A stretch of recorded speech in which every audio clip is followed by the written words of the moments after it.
Hey everyone, welcome to another deck profile. This is for my Lair of Darkness deck. Now this is based off of the Lair of Darkness structure deck that came out just a few weeks ago. I put my own little spin on it with some of the cards that came with it, as well as a few that did not, but let's get right into it, shall we? First, we have 2 Darkest Diablos, Lord of the Lair. It's a great 3000 beat stick, and if a dark monster that you control is tributed while it's in your graveyard, it comes back, or even if it's in your hand, you can special summon it that way as well. Very easy to get out. Then we have 2 Lilith, Lady of Lament. If it's normal summoned, it does lose 1000 attack, but its effect is still really great, especially with some of the trap cards you're about to see, because you tribute a dark monster.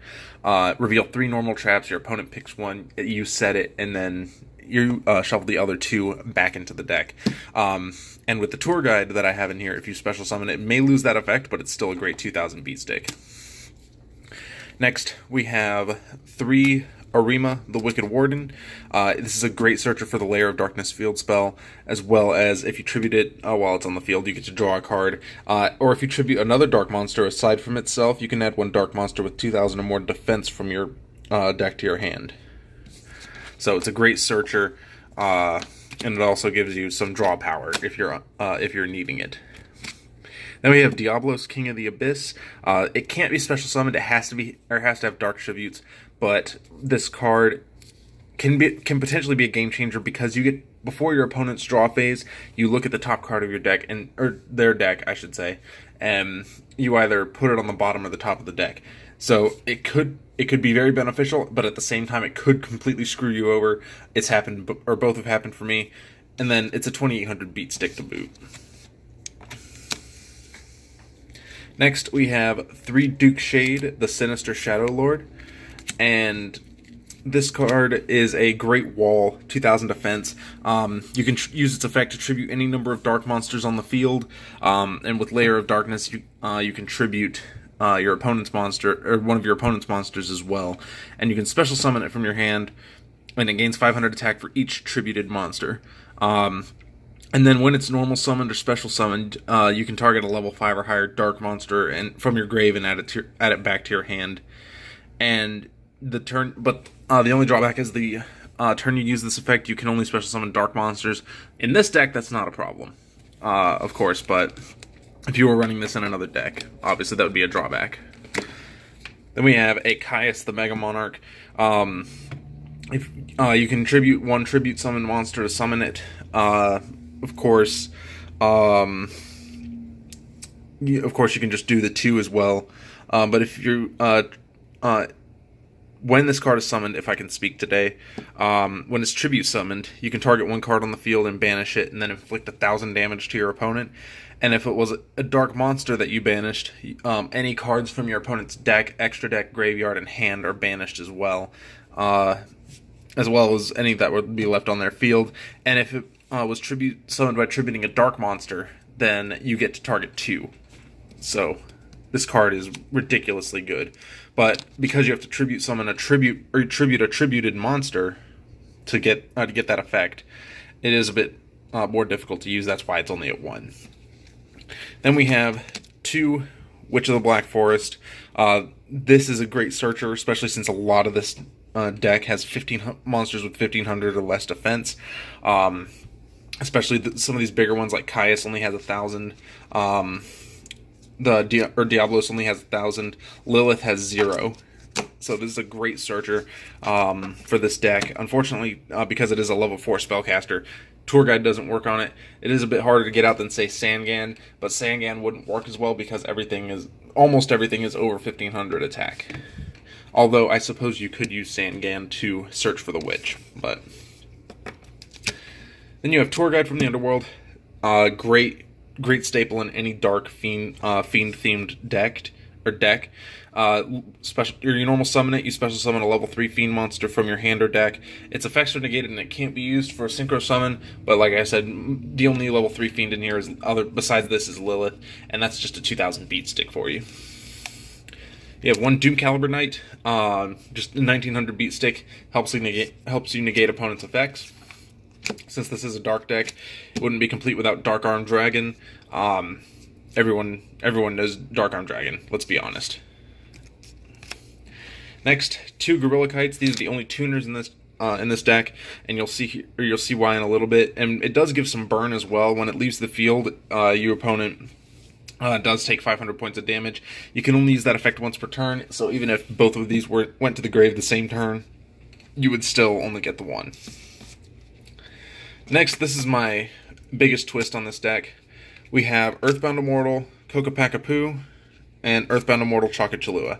Now, you're probably thinking to yourself, why the hell are you using Earthbound Immortals? No one uses the Earthbound Immortals. This is true. You're going to see with a trap card that I have later in this deck, but also with the tokens that Lair of Darkness brings out, these are very easy to pull off, and since you're always going to have a field spell, again, these are a lot easier to pull off in this deck. Yes, you can only have 1 on the field, but if you use something like a lure and you only have 1 of these in your hand and you need to banish it for a lure, the one having 2 in here is a good backup. Alright, going into the spells, we have 3 Lair of Darkness. This is what makes this deck run, function, do everything. Every monster on the field becomes dark. Once per turn, if I were to tribute a monster that I control to activate a card effect, I contribute a dark monster on my opponent's field instead. And then during the end phase, you summon as many torment tokens to the turn player's field as there were attributed monsters. And they're level 3, 1000 attack, 1000 defense. Again, great for pulling off the Earthbound Immortals. Next, you have a lure. This is a good part of your draw power in this deck. Draw 2, banish a dark monster. If you can't, you discard your whole hand. But it's still really good. Then you get 2 Cosmic Cyclones, pay 1000 life points, banish a spell or trap from the field.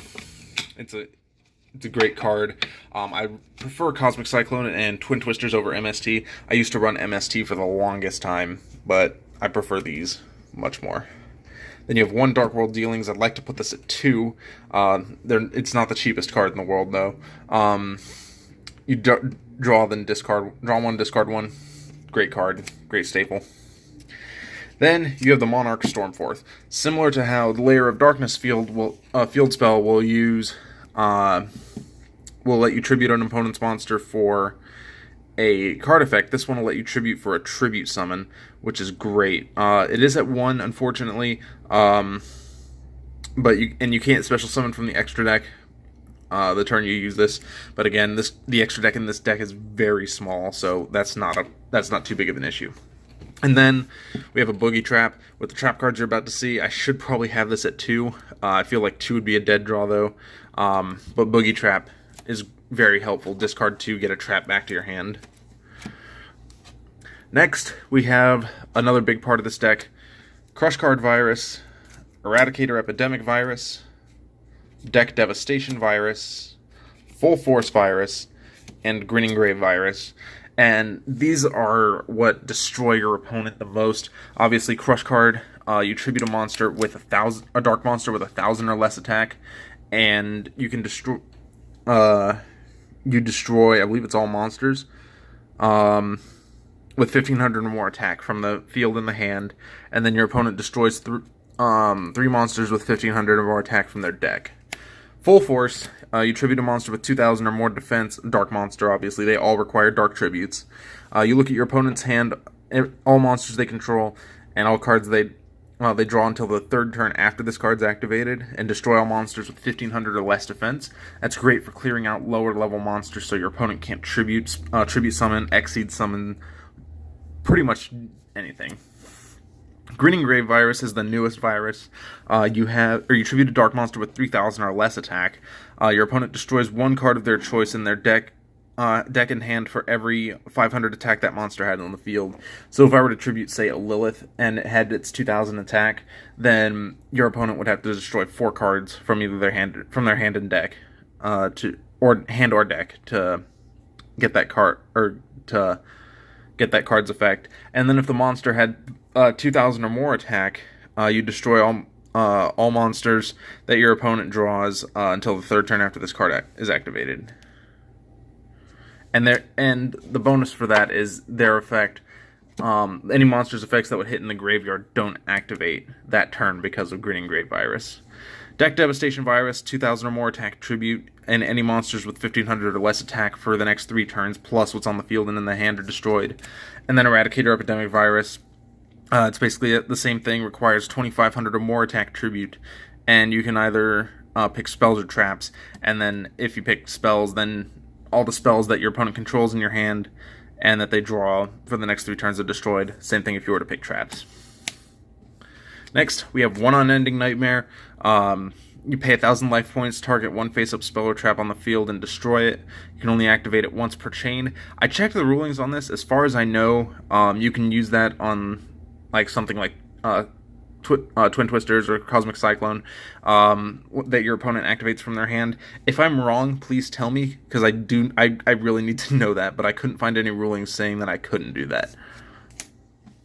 And then the card that helps me with all my high-level monsters, we have 2 Sinister Yoroshiros. This card lets you normal summon 1 level 5 or higher Fiend monster from the deck from your hand without tributing. And then if exactly 1 normal summoned / set level 5 or higher Fiend monster would be destroyed, and no other cards would be destroyed, you can send that Sinister Yoroshiro to the graveyard instead. So again, great for getting out Caius if you're not worried about using his effect. Kokopakapu is great for this card. Obviously, Chakachulua you can't, it's a fish. But there's a lot of great cards that you can use that with. Then, the 2-card extra deck. We have 200 Eyes Dragons. These are where I run the Gorilla Kites. It does require a Dark Tuner, but since you'll have Lair of Darkness on the field 99% of the time, Gorilla Kite will be a Dark type. And 1 or more non-tuner Fiend type monsters, which is where Duke Shade comes in as a wall. You banish 1 level 6 or lower, I believe. Yeah, level 6 or lower Dark effect monster. 100 Eyes Dragon gains that name and effect, and then when it's destroyed, you get an Earthbound Immortal to your hand. Great for searching out Kokopakapu. So that is my Lair of Darkness deck. Let me know what you guys think. I'm constantly tweaking this. I want to make it tournament ready. I believe it could be a very great tournament deck. So let me know what you guys think in the comment section down below. Thanks for watching. Thanks for subscribing. I'll see you guys later.